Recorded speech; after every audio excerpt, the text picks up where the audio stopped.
Bapak dan Ibu, sobat sehat semua yang saya cintai, coba perhatikan. Sayuran yang ada di samping saya ini, labu siam, atau jipang, atau waluh, apapun kita menyebutnya. Sayuran yang begitu merakyat, tumbuh subur di pekarangan rumah kita, tanpa perawatan yang sulit. Teksturnya yang empuk namun tetap renyah saat digigit, serta rasanya yang sejuk dan mudah menyatu dengan bumbu apapun, membuatnya menjadi primadona di dapur-dapur Indonesia, dari Sabang sampai Merauke. Kita semua menganggap labu siam ini sebagai sayuran yang aman, sehat, dan menyejukkan. Namun, pernahkah Bapak atau Ibu, atau mungkin pasangan di rumah, tiba-tiba mengeluh, nyeri pinggang yang luar biasa hebat, nyeri yang datangnya mendadak, melilit, sampai membuat keringat dingin bercucuran. Seringkali kita menganggapnya hanya encok biasa atau sakit pinggang, karena salah posisi. Bagaimana jika hari ini saya katakan bahwa salah satu pemicu dari nyeri pinggang hebat, yang ternyata disebabkan oleh batu ginjal itu, bisa bersembunyi di dalam semangkuk sayur labu siam kesayangan Anda? Bagaimana jika saya katakan bahwa dalang dari penderitaan itu bukanlah musuh dari luar, melainkan teman baik yang kita undang sendiri ke meja makan kita setiap hari? Tentu ini terdengar mengejutkan, bukan? Selamat datang kembali di channel kesayangan kita, Sobat Sehat Penyakit Dalam. Saya Dr. Irfan Ali. Dalam dunia kesehatan, tidak ada makanan yang 100% baik atau 100% buruk. Labu siam itu ibarat anak baik-baik. Nasibnya akan menjadi baik atau buruk sangat tergantung dengan siapa ia bergaul di dalam panci. Misi saya hari ini adalah untuk membersihkan nama baik labu siam, sekaligus membongkar teman-teman bergaulnya yang ternyata menjadi biang keladi masalah ini. Maka dari itu, saya memohon kesediaan Bapak dan Ibu untuk menyimak perbincangan kita kali ini sampai tuntas. Informasi ini sangat penting, terutama bagi Anda yang memiliki riwayat asam urat. Mari kita tuliskan komitmen kita bersama di kolom komentar. Saya mau ginjal sehat. Ini adalah sebuah janji pada diri sendiri untuk lebih menghargai dua organ penyaring kita yang bekerja tanpa pernah mengeluh, siang dan malam. Untuk membuka percakapan kita, izinkan saya bercerita tentang pengalaman nyata dari seorang pasien saya. Beliau adalah Pak Kusumo, seorang pensiunan juru masak handal dari daerah Wonosobo sini, usianya 68 tahun. Sebagai mantan juru masak, beliau memiliki kebanggaan tersendiri akan pengetahuannya tentang makanan. Namun, ada satu resep kesehatan yang tanpa sadar telah beliau langgar selama bertahun-tahun. Suatu malam, beliau dilarikan ke unit gawat darurat oleh keluarganya dalam kondisi yang sangat kesakitan. Saya melihat sendiri bagaimana beliau berguling-aling di ranjang. Tidak bisa menemukan posisi yang nyaman, wajahnya pucat, dan keringat dingin membasahi seluruh tubuhnya. Beliau menggambarkan rasa sakitnya sebagai nyeri yang tajam, melilit yang menjalar dari pinggang belakang hingga ke perut bagian depan. Dengan suara yang terputus-putus menahan sakit, beliau berkata, "Dok, tolong saya. Rasanya pinggang saya seperti ditezak-tusik ribuan jarum panas dari dalam. Dosa apa yang sudah saya makan sampai disiksa seperti ini, Dok?" Ini adalah gambaran klasik dari penderitaan luar biasa yang disebabkan oleh batu ginjal. Sebuah rasa sakit yang menurut banyak pasien pria lebih menyakitkan daripada patah tulang. Perlu Bapak dan Ibu ketahui, rasa sakit yang hebat dan datang tiba-tiba seperti ini bukan hanya menyerang fisik, tapi juga mental. Ia menciptakan sebuah trauma. Rasa takut akan terulangnya kembali serangan nyeri tersebut bisa sangat membekas, membuat seseorang menjadi cemas untuk makan, takut untuk beraktivitas, dan merasa tubuhnya sendiri adalah sebuah ancaman yang bisa meledak kapan saja. Inilah penderitaan sunyi yang seringkali mengikuti setelah serangan batu ginjal pertama. Setelah kami lakukan pemeriksaan dan pemindaian, benar saja ditemukan sebuah batu ginjal, sebuah kristal padat, sekeras batu kerikil, dengan permukaan yang seringkali tajam, yang menyumbat dan melukai saluran kemih yang lembut. Inilah yang menyebabkan rasa sakit yang luar biasa hebat, yang sering disebut sebagai kolik ginjal. Setelah kondisi daruratnya teratasi, saya mulai menggali riwayatnya. Pak Kusumo sebenarnya sudah tahu bahwa kadar asam uratnya tinggi. Beliau sudah berusaha untuk berhati-hati, menghindari makanan seperti jeroan emping, dan daging merah. Beliau merasa sudah berada di jalur yang benar, namun mengapa masih bisa kecolongan hingga terbentuk batu ginjal? Disinilah letak permasalahannya. Saat saya bertanya, apa makanan favoritnya yang ia anggap aman? Beliau dengan mantap menjawab, sayur lodeh labu siam. Dok, kan itu sayuran, sehat. Namun, setelah didesak, beliau mengaku bahwa lodehnya harus menggunakan santan kental. Dan agar lebih nikmat, seringkali beliau menambahkan beberapa potong kikil, serta segenggam daun dan buah melinjo. Disinilah semua jawaban terungkap. Labu siamnya memang sehat, tapi teman-temannya adalah trio maut pemicu asam urat. Sekarang, pasti Bapak dan Ibu bertanya, bagaimana bisa sebuah masakan rumahan yang begitu lezat menjadi pabrik batu ginjal? Untuk memahaminya, kita perlu berkenalan lebih dalam dengan dua organ pahlawan yang bekerja dalam sunyi di pinggang belakang kita, yaitu ginjal. Mari kita gunakan analogi sederhana. Bayangkan, kedua ginjal kita ini adalah sepasang saringan atau filter air super canggih di dalam tubuh kita. Setiap hari, ribuan liter darah melewati filter ini. Tugasnya bukan hanya menyaring sampah atau zat sisa, tapi juga secara cerdas menyerap kembali zat-zat yang masih berguna seperti air, gula, dan mineral, lalu mengembalikannya ke dalam tubuh. Batu ginjal terbentuk ketika komposisi di dalam air seni kita menjadi tidak seimbang. Ini terjadi ketika jumlah sampah atau zat sisa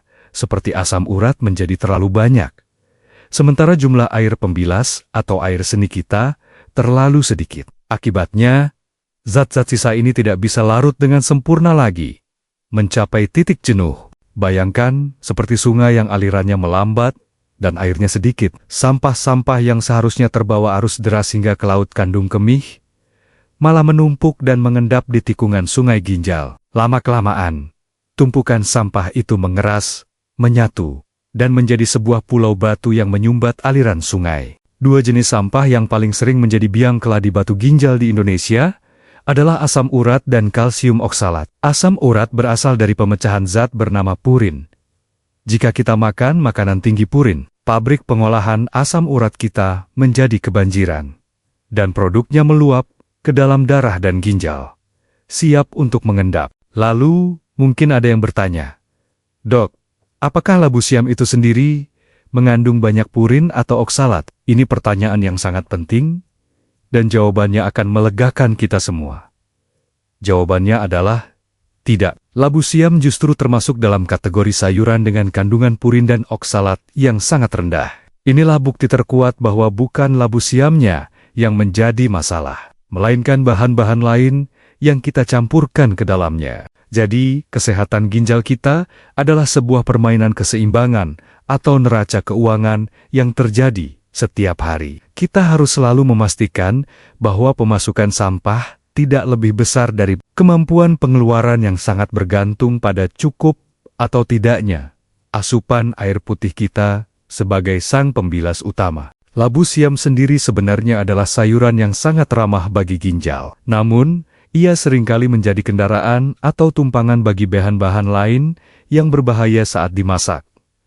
Sekarang, mari kita panggil para terdakwa ke meja hijau. Ingat, labu siam di sini hanya sebagai saksi, bukan pelakunya. Cara salah yang pertama adalah memasaknya dengan santan yang sangat kental. Makanan yang tinggi lemak jenuh, seperti yang ada di dalam santan kental, dapat mengganggu kerja ginjal. Lemak jenuh membuat darah menjadi sedikit lebih kental, memperlambat aliran darah melalui filter-filter ginjal yang sangat halus, sehingga proses penyaringan untuk membuang asam urat menjadi kurang efisien. Saya pernah merawat Ibu Minah yang kadar asam uratnya sulit sekali turun. Beliau selalu menyalahkan faktor keturunan. Ternyata, kebiasaan beliau adalah makan nasi dengan kuah sayur lodeh atau jangan lombok yang kental setiap hari. Setelah beliau beralih ke versi sayur bening labu siam, kadar asam uratnya berangsur-angsur membaik, padahal isi sayurannya sama. Cara salah kedua, dan ini adalah yang paling berbahaya, adalah menambahkan bahan-bahan lain yang merupakan bom purin. Ini seperti sengaja memasukkan segenggam pasir ke dalam filter air kita. Bahan-bahan tinggi purin yang sering menjadi teman labu siam adalah jeroan ati ampela, usus, kikil, kulit sapi, daging merah, dan terutama, musuh besar penderita asam urat, biji dan daun melinjo. Pak Budi, pasien saya yang lain, sangat gemar memasak oseng labu siam yang dicampur dengan ati ampela ayam. Beliau berpikir, saya pikir ati ampela kan kecil-kecil, tidak seperti daging sapi. Beliau tidak sadar bahwa ukuran tidak menjadi masalah. Yang penting adalah konsentrasi purinnya yang sangat tinggi, yang langsung diubah menjadi asam urat oleh tubuhnya. Cara salah ketiga adalah menggunakan terlalu banyak garam, penyedap rasa, atau kaldu instan. Garam adalah musuh sunyi bagi ginjal kita. Asupan natrium yang berlebihan tidak hanya akan menaikkan tekanan darah yang bisa merusak pembuluh darah halus di ginjal, tapi juga mengacaukan keseimbangan mineral dan meningkatkan jumlah kalsium yang dibuang melalui air seni, yang bisa memicu batu ginjal jenis lain. Mbah Tini, seorang nenek yang tinggal sendirian, sangat suka memasak sayur labu siam karena praktis. Namun, karena indera perasanya sudah berkurang, beliau sering menggunakan kaldu blok instan secara berlebihan. Akibatnya, kakinya sering bengkak. Setelah beralih ke bumbu alami, bengkaknya berkurang dan badannya terasa jauh lebih ringan. Dan cara salah yang keempat, ini adalah kesalahan pamungkas, yaitu kurang minum air putih. Tidak minum cukup air itu seperti menyuruh petugas kebersihan bekerja di ruangan yang penuh debu tebal. Tapi kita tidak memberinya sapu, kain pel, atau air. Tentu pekerjaannya tidak akan pernah selesai, dan debunya akan terus menumpuk. Mulai hari ini, saya mohon, letakkan sebotol besar air minum di meja tempat Anda sering duduk, dan jadikan botol itu sebagai teman terbaik Anda sepanjang hari. Minumlah bahkan sebelum Anda merasa haus. Haus adalah tanda tubuh kita sudah mulai mengalami dehidrasi, dan itu adalah sinyal bahaya bagi ginjal. Jangan khawatir, setelah mengetahui semua ini, kita tidak perlu takut lagi. Kita akan tetap menikmati lezatnya labu siam. Bahkan, lebih sering. Kita hanya perlu mengubahnya menjadi hidangan spa pembersih ginjal. Caranya adalah dengan mengganti teman-teman labu siam di dalam panci. Instruksi pertama mengenai cara memasak terbaik. Jauhi santan kental dan bumbu instan. Pilihlah metode memasak yang mengandalkan air, seperti direbus menjadi sayur bening, dikukus, atau ditumis dengan sedikit sekali minyak. Metode ini tidak hanya lebih sehat bagi ginjal, tapi juga menjaga nutrisi asli dari labu siam itu sendiri. Instruksi kedua, mari kita coba resep praktisnya. Sayur bening, labu siam sehat. Siapkan 1 buah labu siam, 1 buah wortel, dan beberapa potong jagung manis. Rebus air hingga mendidih. Bumbui hanya dengan bawang merah, bawang putih, selembar daun salam, dan seruas lengkuas. Untuk aroma yang lebih segar, tambahkan sebatang serai. Masak hingga matang. Sederhana, segar, dan sangat menyehatkan. Jangan berhenti berkreasi. Labu siam yang direbus atau dikukus hingga empuk juga sangat lezat untuk dijadikan teman sambal bawang yang ringan. Atau, Bapak dan Ibu bisa mencoba memarut labu siam mentah, lalu mencampurkannya ke dalam adonan bakwan jagung atau perkedel tahu. Kemudian, memasaknya dengan cara dipanggang di wajan anti lengket, bukan digoreng. Rasanya tetap nikmat, namun jauh lebih sehat bagi ginjal kita. Instruksi ketiga, pilihlah teman makan yang tepat untuk labu siam Anda.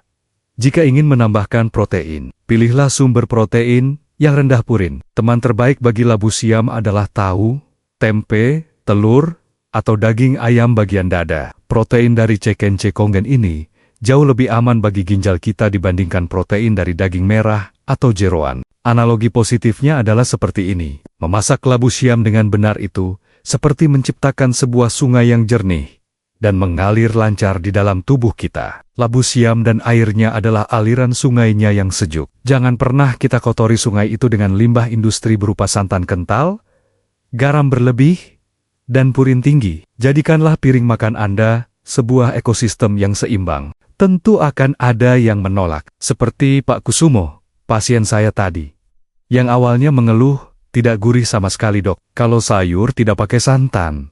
Lalu saya sarankan Pak, coba perbanyak bumbu rempah alami, seperti bawang, kemiri, yang disangrai, dan sedikit kencur untuk menciptakan rasa gurih yang baru.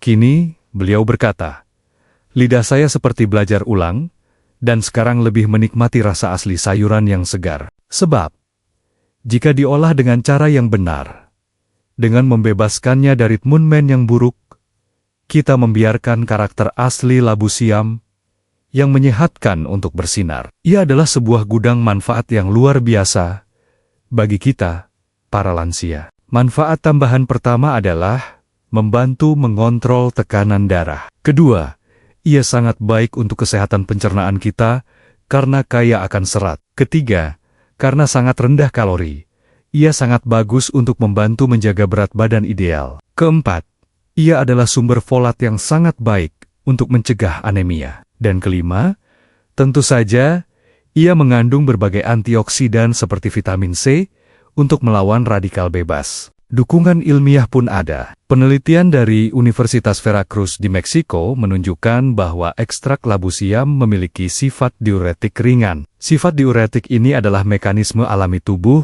untuk menggelontor atau membilas ginjal, membantu memproduksi lebih banyak air seni untuk mencegah kristal kalsium sempat menumpuk dan membesar menjadi batu. Namun, kita juga harus bisa mengenali alarm dari ginjal kita. Ginjal kita adalah organ yang pemaaf, tapi ia juga menderita dalam diam. Kenali bisikan-bisikan pertamanya sebelum ia berteriak minta tolong. Tanda-tanda bahaya tersebut adalah: pertama, nyeri pinggang hebat yang datang bergelombang. Kedua, adanya perubahan pada air seni, misalnya menjadi keruh, berbusa, atau kemerahan. Ketiga, munculnya bengkak pada kedua kaki dan juga di sekitar kelopak mata.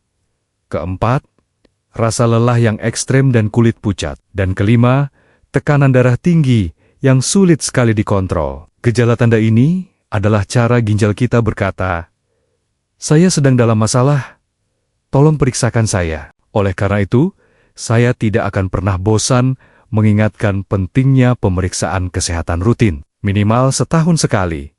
Jangan menunggu sampai gejala muncul. Melalui pemeriksaan darah sederhana, kita bisa mengetahui kadar ureum, kreatinin, dan asam urat kita. Angka-angka ini adalah rapor dari ginjal kita. Mengetahui rapor ini sejak dini memberi kita kesempatan untuk memperbaiki nilai kita sebelum kita tidak naik kelas atau gagal ginjal. Kita telah sampai di penghujung perbincangan kita. Pesan kunci yang ingin saya titipkan adalah sebuah perbandingan biaya. Biaya untuk sebungkus bumbu lodeh instan mungkin hanya beberapa ribu rupiah. Tapi biaya untuk operasi pengambilan batu ginjal, dan yang lebih penting, penderitaan menahan rasa sakitnya, itu bisa menguras seluruh tabungan dan juga air mata kita. Pilihan kini ada di tangan Bapak dan Ibu. Apakah kita akan tetap memasak dengan cara lama yang terasa nikmat sesaat, namun penuh risiko? Ataukah mulai hari ini, kita akan mencoba resep baru, mengolah labu siam menjadi sup pembersih ginjal yang lezat dan menyehatkan. Pilihan cerdas di dapur hari ini adalah investasi kesehatan ginjal kita di masa depan. Sebagai penutup, saya punya satu permohonan tulus. Kirimkan video ini kepada ibu, istri, atau siapapun yang suka memasak di rumah, terutama jika ada anggota keluarga yang punya riwayat asam urat. Ilmu di dapur adalah kunci kesehatan seluruh keluarga. Satu share dari Anda bisa menyelamatkan seseorang dari rasa sakit batu ginjal yang luar biasa. Jangan lupa juga untuk like dan subscribe di video selanjutnya. Kami dari Sobat Sehat Penyakit Dalam akan membahas tentang 3 jenis camilan yang sering kita temui di pasar tradisional, yang ternyata aman dan baik untuk dikonsumsi oleh para penderita diabetes. Ingatlah selalu, pesan saya, kesehatan ginjal kita tidak ditentukan di rumah sakit, melainkan di atas talenan dan di dalam panci di dapur kita setiap hari. Wassalamualaikum warahmatullahi wabarakatuh.